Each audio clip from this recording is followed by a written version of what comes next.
போய் கிணத்துக்குள்ள விழுந்துருச்சுன்னு பதறிய வாகன ஓட்டிகள்.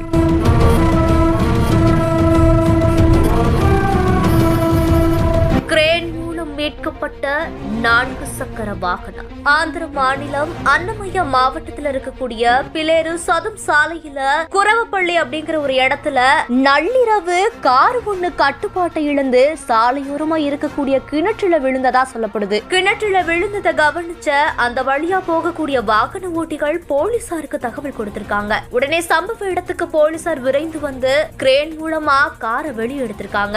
இந்த நிலையில தான் காரில் பயணித்த 3 பேருமே இறந்து சடலமா இருந்திருக்காங்க. அந்த காருடைய பதிவு எண் கர்நாடக மாநிலத்துடைய பதிவு எண்ணா இருக்கிறதால இறந்த 3 பேருமே கர்நாடக மாநிலத்தை சேர்ந்தவங்களா இருக்கலாம்ங்கிற ஒரு கோணத்துல போலீசார் விசாரணையும் செஞ்சுட்டு வராங்க. சடலங்கள் பிளேருவில் இருக்கக்கூடிய அரசு மருத்துவமனைக்கு கொண்டு செல்லப்பட்டு போலீசார் விசாரணையும் செஞ்சுட்டு வராங்க. இந்த ஒரு விபத்து அந்த பகுதியில பெரும் பரபரப்பையும் அச்சத்தையும் ஏற்படுத்தி இருக்கு. இந்த செய்தி குறித்த உங்களுடைய கருத்துக்களை கீழே கமெண்ட்ஸ்ல சொல்லுங்க. மேலும் செய்திகளுக்கு நம்ம பிஹைண்ட் விட்ஸை ஃபாலோ பண்ணிக்கோங்க.